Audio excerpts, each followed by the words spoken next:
study about the new cell organelle that is mitochondria.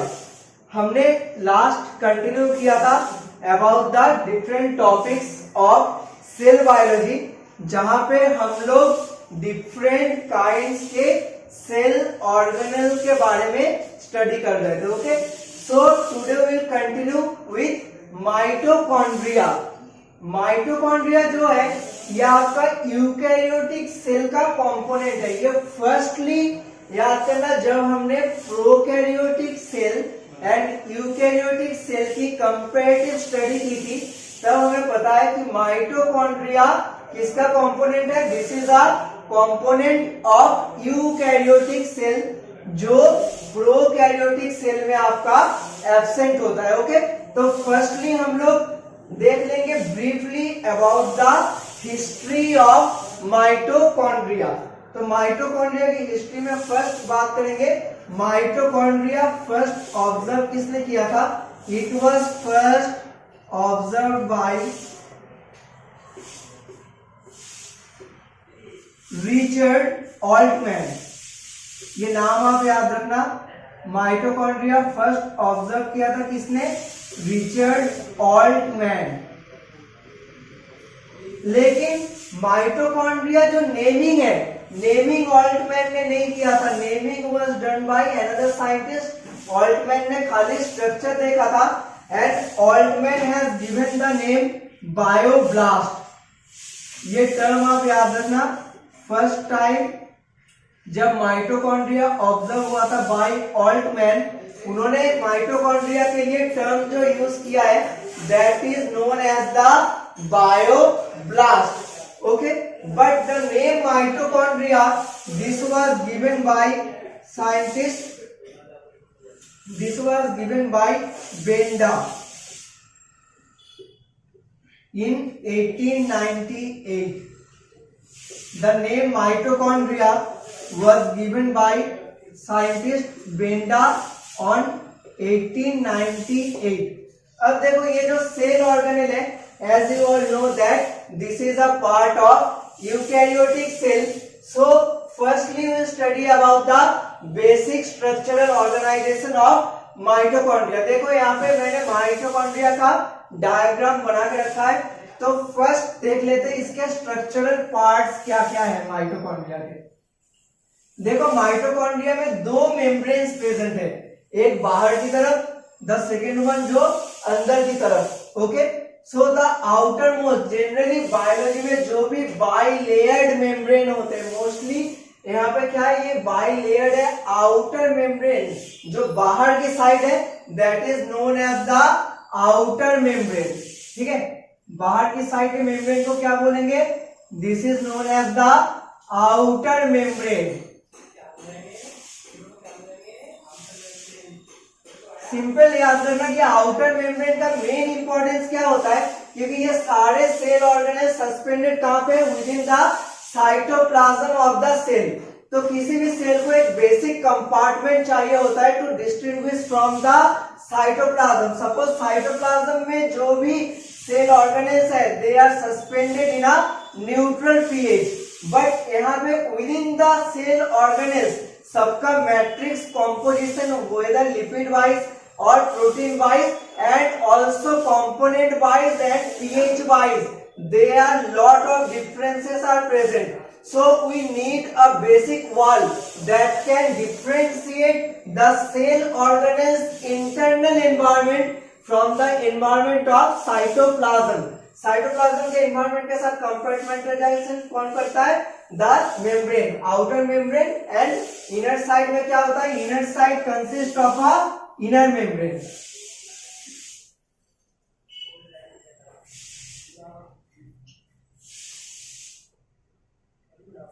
अब आप देखो आउटर और इनर मेम्ब्रेन, इन दोनों के बीच में एक स्पेस प्रेजेंट है.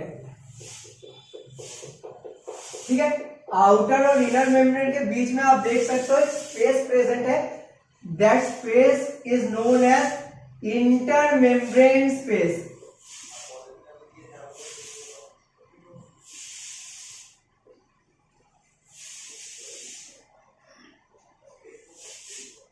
अब आप स्ट्रक्चर में जैसे ही आगे देखोगे यहाँ पे क्या प्रेजेंट है, देखो जो इनर मेम्ब्रेन है, inner membrane inner side of mitochondria में ये फोल्डेड अपीयरेंस में प्रेजेंट है। मतलब इनर मेम्ब्रेन अंदर के साइड जैसे जाता है ये फिंगर लाइक प्रोजेक्शंस फॉर्म करता है। तो ये क्या करता है, बेसिकली कोई भी जहां पे यहाँ पे सर्कम फोल्ड होते हैं, जैसे हमारे स्मॉल इंटेस्टाइन में विलाई प्रेजेंट होता है, तो इनका बेसिक फंक्शन ही ये होता है कि ये मिनिमम एरिया में लार्जेस्ट सरफेस एरिया प्रोवाइड करते हैं। ठीक है, क्योंकि जितना ज्यादा सरफेस एरिया होगा माइटोकॉन्ड्रिया किसी भी सेल के अंदर वेरियस टाइप्स ऑफ फंक्शंस के साथ एसोसिएटेड है, तो इसके लिए इनको क्या चाहिए, मैक्सिमम एरिया की जरूरत होती है। इसलिए जब आपका इनर मेम्ब्रेन अंदर की साइड फोल्ड होगा, it provides maximum surface area to the cell organelle. तो इन membranous folds of inner membrane are known as cristae और क्रिस्टा।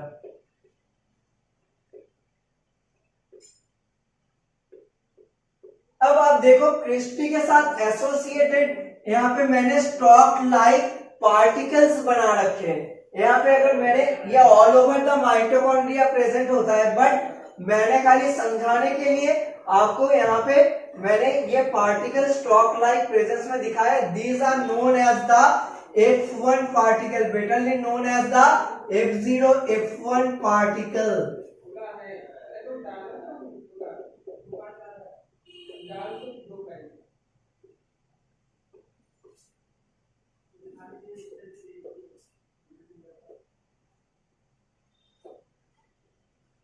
अब देखो ये जो F0 F1 पार्टिकल है ये क्रिस्टी के साथ एसोसिएटेड होते हैं एक स्टॉक की तरह। तो ये F1 पार्टिकल जो मेन होता है, इसका मेन रोल क्या होता है, हमको पता है कि mitochondria is known as the power house of the cell. तो पावर हाउस जहां पे भी ये वर्ड आएगा that is basically associated with the production of energy. तो किसी भी सेल में जो एनर्जी प्रोडक्शन होगा तो प्रोडक्शन यूनिट जो हमारा है that is the F1 particle. F0 F1 particle एक एसोसिएशन में साथ में होते हैं and this is the site for the synthesis of ATP. ठीक है, एटीपी का मैं इधर फुल फॉर्म लिख देता हूं, ATP the full form is adenosine triphosphate.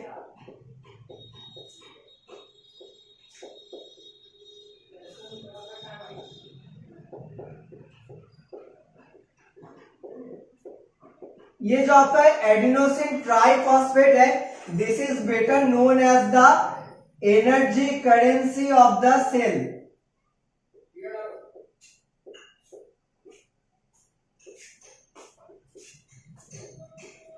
अब देखो एनर्जी करेंसी ऑफ सेल क्यों बोलते हैं एटीपी को, बिकॉज जब सपोज कोई भी यहाँ पे वर्क डन होता है, जब कोई भी फंक्शन परफॉर्म करेगा it have to utilize some kind of energy. अब एनर्जी जो बेसिकली स्टोर होता है कहाँ पे होता है, एटीपी। एटीपी मॉलिक्यूल जैसे डिग्रेड होगा तो वहां से क्या होता है, एनर्जी लिबरेट होती है। जैसे सपोज आप अगर मार्केट से कुछ भी सामान या कुछ भी खरीदते हो तो वहां पे करेंसी, इंडियन करेंसी रुपीस जैसे यूज करते हो, वैसे भी सेल जहां पे भी कोई भी एनर्जी एक्सपेंडिचर करेगा वहां पे सेल क्या करेगा, एक एटीपी यूज करेगा। तो किसी भी मल्टी सेलुलर ऑर्गेनिज्म को लार्ज अमाउंट में एनर्जी चाहिए as compare to the unicellular prokaryotic cell, इसीलिए वहां पे ग्लाइकोलिसिस से काम चल जाता है। बट एटीपी जो प्रोडक्शन होता है that is solely dependent on the function of mitochondria। यहाँ पे जनरली रिएक्शन होता है जो एडीपी एडिनोसिन डाइफॉस्फेट जो सेल के पास प्रेजेंट होता है, इसके साथ एक इनऑर्गेनिक फॉस्फेट ऐड होता है एंड इट फॉर्म्स एटीपी। और जब एटीपी का ब्रेक डाउन होता है तो उसमें आपका सेम होता है, यहाँ पे एटीपी एज एक एंजाइम होता है जो इसको अगेन ब्रेक डाउन करेगा, ADP plus Pi plus energy in the form of heat energy. तो ये एटीपीएस एक एंजाइम होता है that is necessary to break down ATP into ADP and inorganic phosphate. तो किसी भी सेल ऑर्गेनेल या कंपार्टमेंट जहां पे भी एटीपीएस प्रेजेंट होगा वो एटीपी को ब्रेक डाउन करके एनर्जी यूटिलाइज करेगा। अब देखो इसके अलावा यहाँ पे क्या होता है, यहाँ पे थ्रेड लाइक डीएनए प्रेजेंट होता है। जनरली हमें पता है कि सेल के अंदर डीएनए कहाँ पे प्रेजेंट होता है, inside the cell the DNA is present in the nucleus, but हमारा माइटोकॉन्ड्रिया एलोंग विथ क्लोरोप्लास्ट ऐसा सेल ऑर्गेनेल है जिनके पास खुद का डीएनए प्रेजेंट होता है, that's why they are known as semi autonomous cell organelle. और इसके अलावा आप देखो ये जो बाकी जो अंदर का लिक्विड लाइक जेल लाइक जो फ्लूइड मीडिया है that is known as the matrix compartment of mitochondria.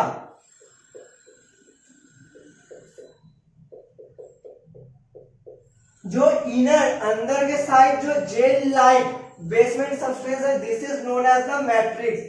तो हमारे क्रेब्स साइकिल के लिए जितने भी एंजाइम्स चाहिए that all enzymes are suspended in the matrix. Matrix के अंदर ये एंजाइम्स प्रेजेंट होते हैं और सिर्फ रेस्पिरेशन नहीं, जो फैटी एसिड का ब्रेक डाउन होता है the process of beta oxidation is also carried by the mitochondria cell organelle. और इसके साथ क्या होता है, also free ribosome particles are present.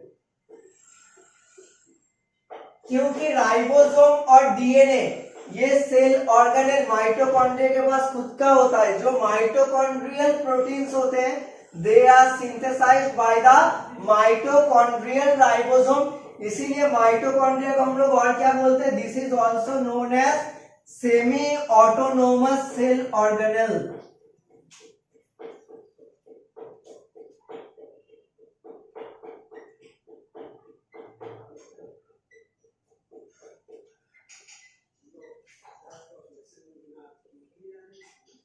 और माइटोकॉन्ड्रिया के अलावा क्लोरोप्लास्ट भी सेमी ऑटोनोमस सेल ऑर्गेनेल है। अब जनरली हम लोग अगर सपोज माइटोकॉन्ड्रिया का नंबर वाइज डिस्ट्रीब्यूशन स्टडी करते हैं inside the various human with respect to human organ, तो क्या होता है जो स्पर्म सेल होता है स्पर्म सेल में भी माइटोकॉन्ड्रिया का अरेंजमेंट प्रेजेंट होता है that helps in the movement या लोकोमोशन। जो स्पर्म सेल जो मूवमेंट करता है that is due to the ATP. और एटीपी कैसे बनेगा, एटीपी बनाएगा mitochondria.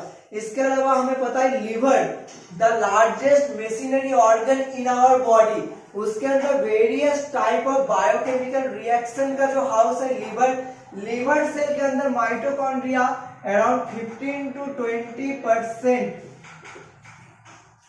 Mitochondria are present in liver.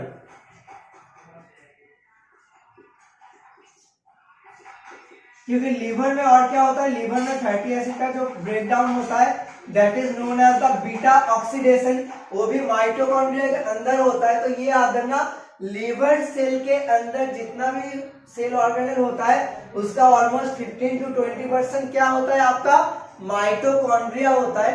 और माइटोकॉन्ड्रिया का जो नंबर है वो सेल टू सेल वेरी करता है, ठीक है।